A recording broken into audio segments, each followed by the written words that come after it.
ভারতের কাশ্মীরে পর্যটকদের ওপর বন্দুকধারীর গুলিতে বিদেশি পর্যটক সহ অন্তত ২৬ জন নিহত।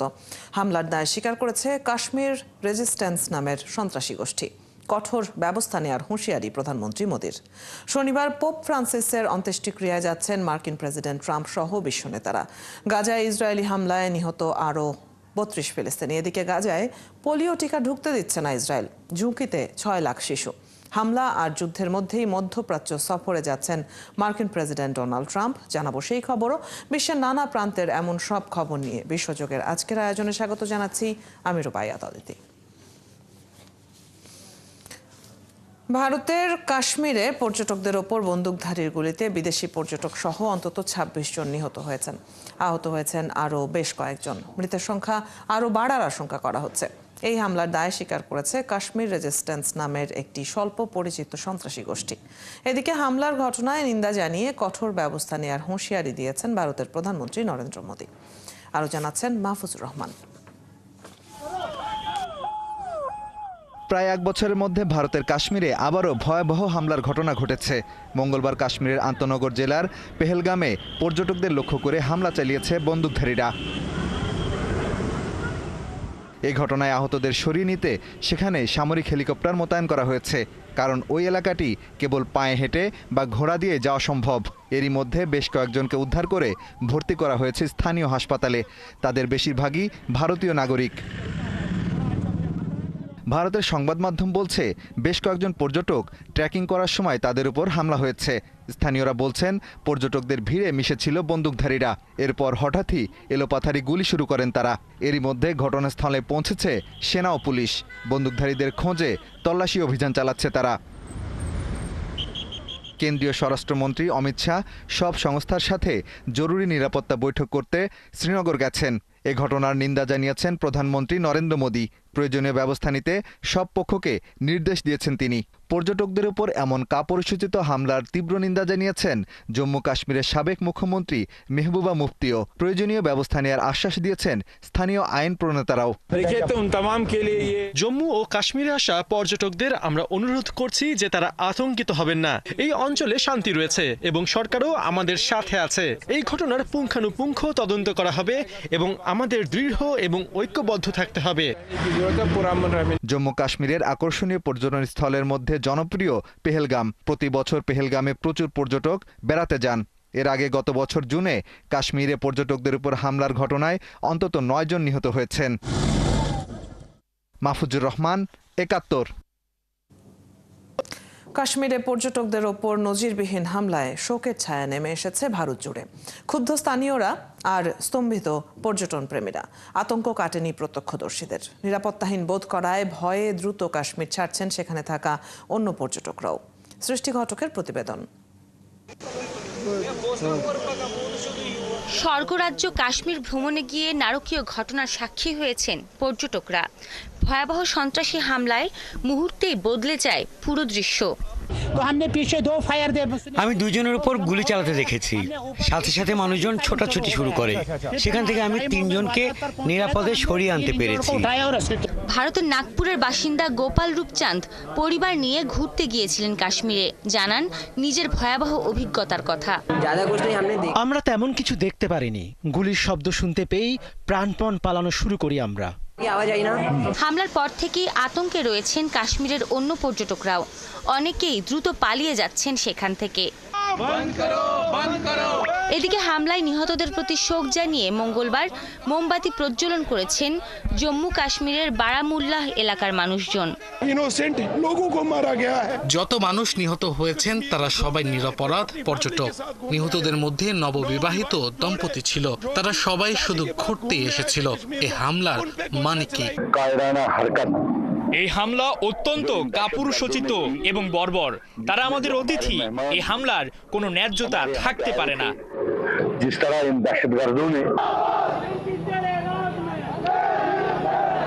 নিহতদের প্রতি শোক জানানোর পর তারা ক্ষুব্ধ হয়ে প্রতিবাদ জানাতে রাস্তায় নেমে আসেন। স্লোগানে স্লোগানে এই হামলার নিন্দা জানান প্রতিবাদকারীরা। অনেককেই বিক্ষোভে পাকিস্তান বিরোধী স্লোগান দিতে শোনা যায়। এ সময় ভারতের স্বরাষ্ট্রমন্ত্রী অমিত শাহের পদত্যাগের দাবি জানান আন্দোলনকারীরা। সৃষ্টি ঘটক, ৭১।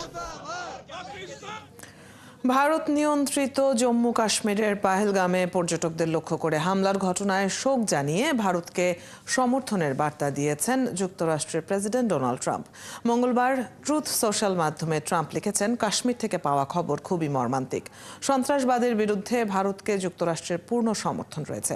এই ঘটনায় সমবেদনা জানিয়ে রাশিয়ার প্রেসিডেন্ট ভ্লাদিমির পুতিন বলেছেন, এটি একটি নৃশংস অপরাধ। মঙ্গলবার সন্ধ্যায় ভারতের রাষ্ট্রপতি দ্রৌপদী মুর্মু ও প্রধানমন্ত্রী নরেন্দ্র মোদীর কাছে পাঠানো এক বার্তায় পুতিন লিখেছেন, হামলার পরিকল্পনাকারী ও বাস্তবায়নকারীরা তাদের প্রাপ্য শাস্তি পাবে বলে তিনি আশা করছেন। এই হামলার নিন্দা জানিয়েছেন সৌদি যুবরাজ মোহাম্মদ সালমান বিন আল সৌদ। এছাড়া ইতালি, ইসরায়েল, সংযুক্ত আরব আমিরাত, ইরান, শ্রীলঙ্কার সরকারও এই হামলার তীব্র নিন্দা জানিয়েছেন। এদিকে কাশ্মীরে হামলার খবরে সৌদি আরব সফর সংক্ষিপ্ত করে দ্রুত দেশে ফিরে এসেছেন ভারতের প্রধানমন্ত্রী নরেন্দ্র মোদী।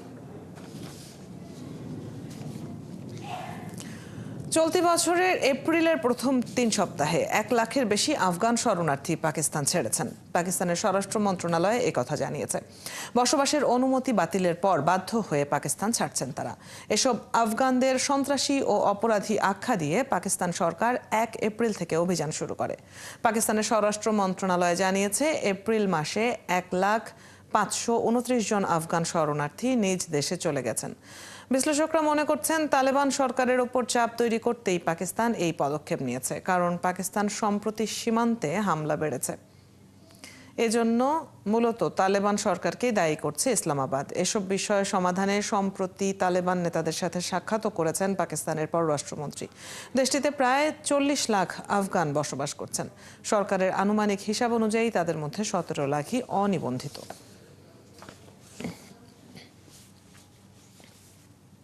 পোপ ফ্রান্সিসকে বিদায় জানানোর প্রক্রিয়া চলছে। মরদেহ রাখা হয়েছে ভ্যাটিকানের সেন্ট পিটার্স ব্যাসিলিকায়। বুধবার স্থানীয় সময় সকাল 9টা থেকে শনিবার সকালে অন্ত্যেষ্টিক্রিয়ার প্রক্রিয়া শুরু হওয়ার আগ পর্যন্ত পোপের মরদেহ এখানেই থাকবে। এদিকে মার্কিন প্রেসিডেন্ট ট্রাম্প, ইউক্রেনের প্রেসিডেন্ট জেলেনস্কি সহ বিশ্বের বিভিন্ন দেশের নেতারা পোপের অন্ত্যেষ্টিক্রিয়ায় অংশ নেবেন। বিস্তারিত মনিরুজ্জামান বাবুর প্রতিবেদনে। পোপ ফ্রান্সিসের মৃত্যুর পর বিশ্বজুড়ে শোকে মুহ্যমান লাখো মানুষ। তাকে শেষ শ্রদ্ধা জানাতে জড়ো হচ্ছেন ভ্যাটিকানে তার বাসভবন সান্তা মার্তায়, যেখানে সোমবার থেকে পোপের মরদেহ একটি খোলা কাস্কেটে রাখা আছে। কাঠের একটি উন্মুক্ত কফিনে পোপ ফ্রান্সিসের মরদেহ রাখা হয়েছে। লাল রঙের পোশাক, কফিনেও ছিল লালের আবরণ। রোমান ক্যাথলিক খ্রিস্ট ধর্মে বিশ্বাসীদের শেষ শ্রদ্ধা জানানোর সুযোগ দিতে পোপ ফ্রান্সিসের মরদেহ ভ্যাটিকানের সেন্ট পিটার্স ব্যাসিলিকায় রাখা হবে। বুধবার স্থানীয় সময় সকাল 9টা থেকে অন্ত্যেষ্টিক্রিয়ার প্রক্রিয়া শুরু হওয়ার আগ পর্যন্ত পোপের মরদেহ এখানেই থাকবে। শনিবার স্থানীয় সময় সকাল 10টায় সেন্ট পিটার্স ব্যাসিলিকার সামনে উন্মুক্ত প্রাঙ্গণ সেন্ট পিটার্স স্কোয়ারে এই অন্ত্যেষ্টিক্রিয়া হবে।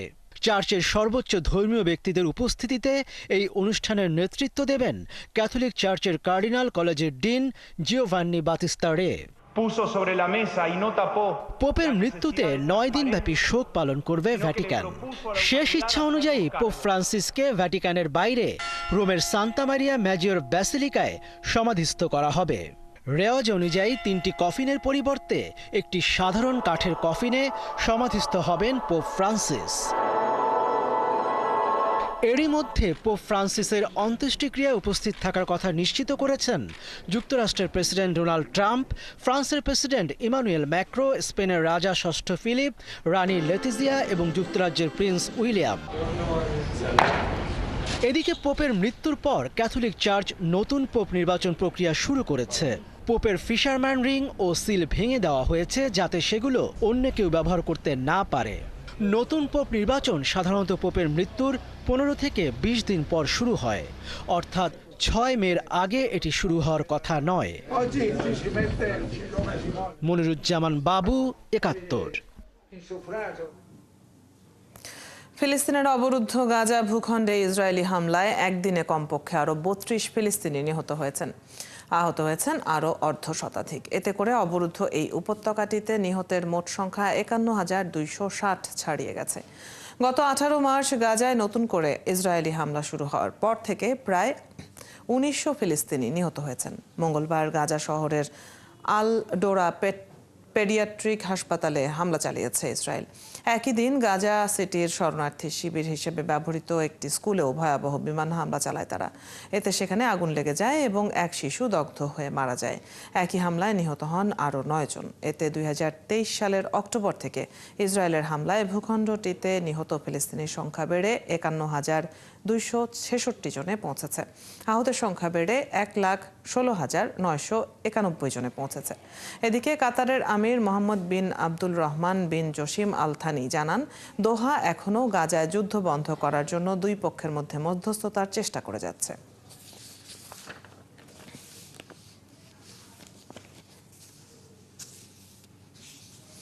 ইসরায়েলের বাধায় গাজায় পোলিও টিকা প্রবেশ বন্ধ হয়ে গেছে। এতে ঝুঁকিতে পড়েছে গাজার 6 লাখের বেশি শিশু। গাজার স্বাস্থ্য মন্ত্রণালয় মঙ্গলবার এক বিবৃতিতে জানায়, টিকা ঢুকতে না দেওয়ার কারণে পোলিও প্রতিরোধে শুরু হওয়া 4র্থ পর্যায়ের ক্যাম্পেইন বন্ধ হয়ে গেছে। স্বাস্থ্য মন্ত্রণালয় হুঁশিয়ারি দিয়ে বলেছে, টিকা সরবরাহ অব্যাহত না থাকলে 6,02,000-এর বেশি শিশু আজীবনের জন্য পক্ষাঘাতগ্রস্ত বা স্থায়ীভাবে অক্ষম হয়ে পড়তে পারে। 2024 সালের আগস্টে গাজার স্বাস্থ্য মন্ত্রণালয় 10 বছর বয়সী এক শিশুর শরীরে পোলিও শনাক্ত করে, যা ছিল ওই অঞ্চলে প্রথম পোলিও সংক্রমণের ঘটনা।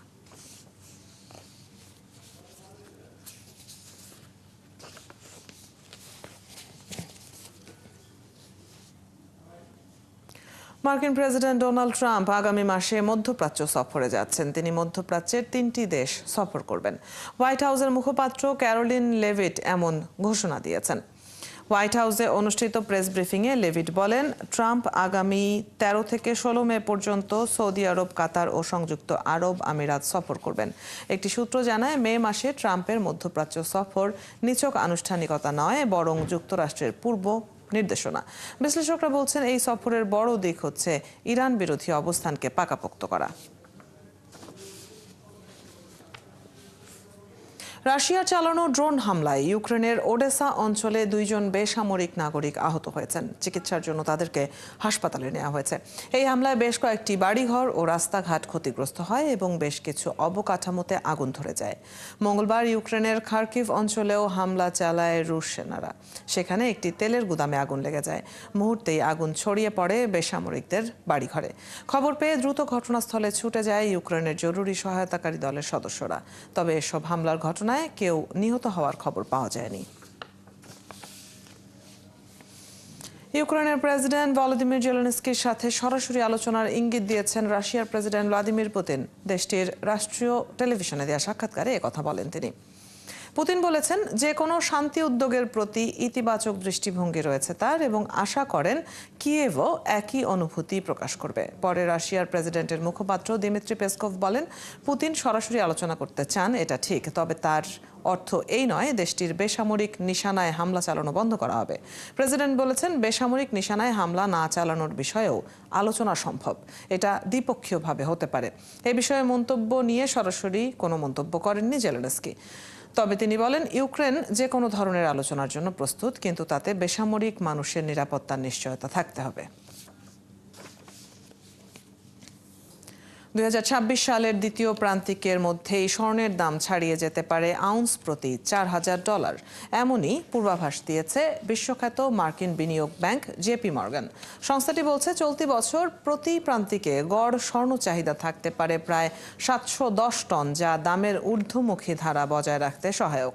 2025 সালের শেষ নাগাদ এই ধাতুর গড় দাম হতে পারে $3,675। তবে বাজার পরিস্থিতি অনুকূলে থাকলে $4,000 ছাড়িয়ে যেতে পারে আরও আগেই। মূলত মার্কিন যুক্তরাষ্ট্রের সঙ্গে বাণিজ্যিক টানাপোড়েন, শুল্ক বৃদ্ধি এবং সম্ভাব্য অর্থনৈতিক মন্দা সব মিলিয়ে বৈশ্বিক অর্থনীতিতে বাড়ছে অনিশ্চয়তা। এই প্রেক্ষাপটে বিনিয়োগকারীদের নিরাপদ আশ্রয়ের প্রধান বিকল্প হয়ে উঠেছে স্বর্ণ। এদিকে বিশ্লেষকরা বলছেন, কেন্দ্রীয় ব্যাংকগুলোর স্বর্ণ ক্রয়ের গতি যদি হঠাৎ কমে যায়, তবে তা হবে বাজারের জন্য একটি বড় নেতিবাচক চ্যালেঞ্জ। দর্শক, এই ছিল আজকের আয়োজনে। কাল একই সময়ে আবারও হাজির হবে বিশ্বযোগ। চোখ রাখুন ৭১-এর ফেসবুক পেজে এবং সাবস্ক্রাইব করুন ৭১-এর ইউটিউব চ্যানেল। ৭১-এর সাথেই থাকুন।